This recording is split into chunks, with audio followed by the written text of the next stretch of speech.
ఎన్ని పనులు. Post post post. అయ్యో ఇక్కడ చాలా మంది ఉన్నారు, ఎలా అబ్బా అడిగి చూద్దాం. అన్న ఇక్కడ రామయ్య అనేవారు ఎవరన్నా పొలం పనిలో పని చేసుకుంటారు చూడన్నా. అయ్యో ఇక్కడ ఇద్దరు ఉన్నారు, ఎలా అబ్బా ఇతన్ని కూడా అడుగుదాం. అన్న ఇక్కడ రామయ్య అనేవారు ఎవరన్నా? ఇతనే సారు. నేనే సారు, నాతో మీకేం పని? నీకు ఉత్తరం వచ్చింది రామయ్య. ఏం ఉత్తరం అబ్బా, నీకు తెలుసారా? తెలియరా? ఒకసారి సార్నే అడుగుదాం ఏమంటాడు. మళ్ళీ చదువుకుందు కానీ రామయ్య ముందు సంతకం పెట్టు. సార్ సంతకం రాదు సార్, వేలు ముద్ర పెడతాను సార్. అయితే వేలు ముద్రే పెట్టు. సరే సార్. సార్ పెట్టండి సార్. సార్ చదువు రాదు సార్, కాస్త అట్లా చెప్పండి సార్. నాకు ఇప్పుడు టైం లేదు రామయ్య, అవతల చాలా పనులు ఉన్నాయి. సార్ చెప్పండి సార్. వదలు రామయ్య. సార్ చెప్పండి సార్, అవతల చాలా పనులు ఉన్నాయి. ఎలా చదవాలబ్బిది, అర్థమే కాలే. కూర్చొని చదవాలా, పనుకొని చదవాలా, నించొని చదవాలా, నడుస్తూ చదవాలా, ఎలా చదవాలబ్బా? ఎవరైనా వస్తారేమో అడుగుదాం.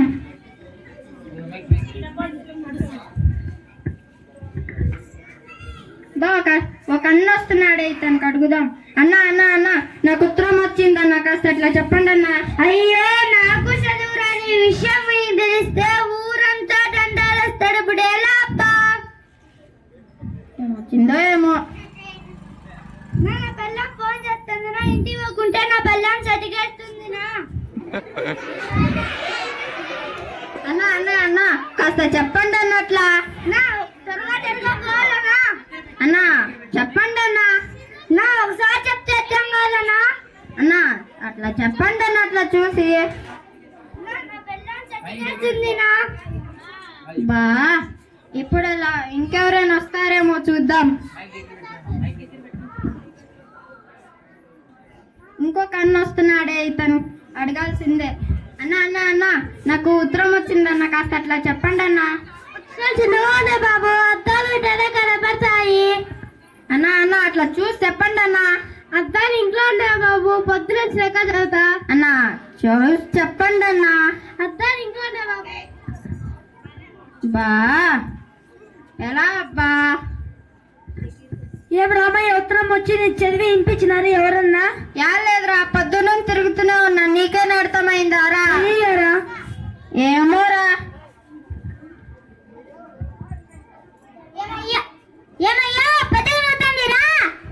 వస్తానబ్బా, రామయ్య ఉత్తరం వచ్చింది కనుక్కొని వస్తాగానే. ఎప్పుడు వస్తావా? వస్తానబ్బా. ఇంకెవరైనా వస్తారేమో చూద్దాం. ఇద్దరు పాయే. అబ్బా ఆఫీస్ పని ఎక్కువైపోయింది, తల నొప్పిస్తుంది. ఎవరో షూషూ బూట్లు వేసుకొని వస్తున్నాడు, ఇతను ఖచ్చితంగా అడగాల్సిందే. సార్ నాకు ఉత్తరం వచ్చింది సార్, కాస్త అట్లా చెప్పండి సార్. నాకు అవతల చాలా పనులు వదలవయ్యా.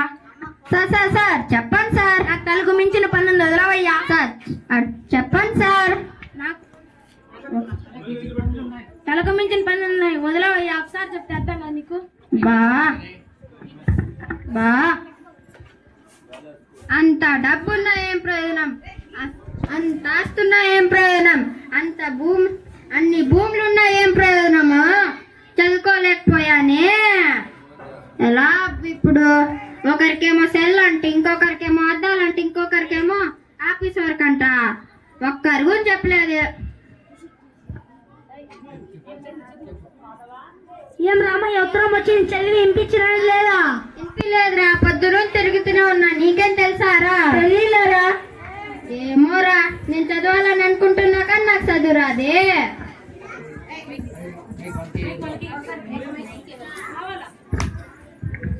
Post post post. సారు ఉత్తరం కొంచెం చదివి వినిపించారు, ఆమె పెద్ద నుంచి తిరుగుతూనే ఉన్నాడు. అవును సారు, అవును. సరేలేమ్మా. పోస్ట్ ఉండండి, పోస్ట్ సార్ వచ్చారు. సార్ పొద్దున్న తిరుగుతూనే ఉన్నా సార్, కాస్త అట్లా చెప్పండి సార్. నీకు పొద్దున్న నుంచి ఎవరు చదివి వినిపెట్టలేదు రామయ్య? యాలే సార్, పొద్దున్న తిరుగుతూనే ఉన్నా, కాస్త చెప్పండి చెప్పండి సార్ మీరైనా. నీ కొడుకున్నాడు కదా, నా కొడుకు చదువు రాదు సార్. నీ కొడుక్కి కూడా చదువు రాదా? దీంట్లో ఏముందంటే నీ భార్య ఉత్తరం రాసింది. ఏమని రాసింది సార్? మీ అమ్మ ఫోన్ రా సార్. మీరు చెప్పండి సార్. నీకు కొడుకు పుట్టారు రామయ్య. చంద్రయ్య రారా చెప్పయ్యా. నీకు తమ్ముడు పుట్టాడు.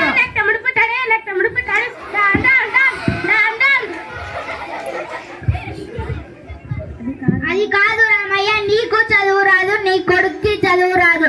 ఇది శుభవార్త కాబట్టి సరిపోయింది. అత్యవసరమైన విషయం అయిందంటే ఇప్పుడు నుంచి నీ కొడుకుల్ని చదివించుకుంటావా? సరే సార్, ఇక్కడ నుంచి చదివించుకుంటా సారు. సరే సరే నా ఉంటాను. సరే సార్ ఉండండి.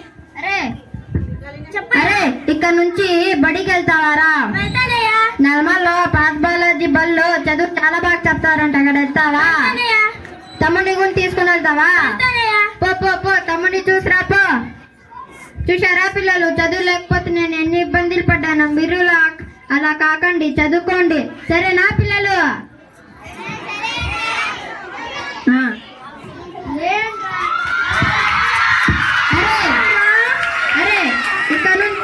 అరే ఇక్కడ నుంచైనా మన పిల్లల్ని చదివించుకుందాం రా. అవునరా, నువ్వు చెప్పేది మళ్ళీ ఎవరికైనా ఉత్తరం వస్తే ఎవరు చెప్తారా? అవునా, నువ్వు చెప్పేది నిజమేరా. ఇప్పుడు ఇక్కడ నుంచి చదివించుకుందామా? చదివించుకుందాంరా. యాపల్లో చదివించుకుందాం రా. నల్మల్లో పాత బాలాజీ బల్లో చదువు చాలా బాగా చెప్తారంట, అక్కడ పంపిద్దామా? పంపిద్దాం రా. సరేరా. అరే ఉత్తరంలో అంత పెద్ద విషయం కాదురా, నా కొడుకు పుట్టాడంట అంతే. అవునా, మంచి విషయం ఏమి చెప్తాంలే.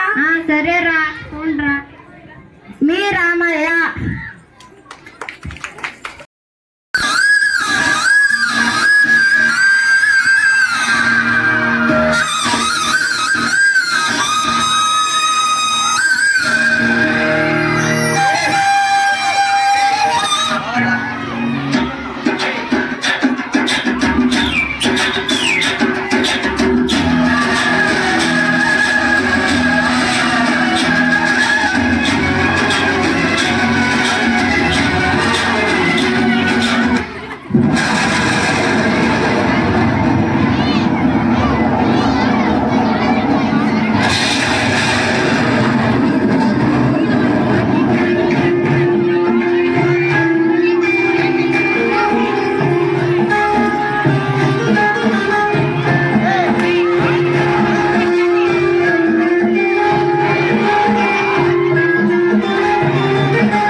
ప్రకృతిని బాగా కాపాడుకోవాలని చెప్పి చాలా అద్భుతంగా ప్రదర్శించారు. మరి ఇందులో పిల్లలంతా ఒక చక్కని సందేశం ఇస్తున్నారు. మనం మొక్కలు నరకకూడదు, వాటర్ వృధా చేయకూడదు, ప్లాస్టిక్ని ఎక్కువగా వాడకూడదు అని చెప్తున్నారు. మరి చెట్లు నరికేస్తే మనకు మంచి వాతావరణం ఉండదు, గాలి ఉండదు, వర్షాలు కురవవు, భూమి వేడెక్కిపోతుంది. అందుకనే మనం చెట్లు నరకకూడదు, ఆ చెట్లను పెంచాలి. అందుకే మన పెద్దలు అంటారు, చెట్లను పెంచేవారు భగవత్ సేవకులు అని. మనం మొక్కలు పెంచితే దేవునికి సేవ చేసినట్టేనంట. కాబట్టి మొక్కలను పెంచండి, వాటిని కొట్టివేయద్దండి.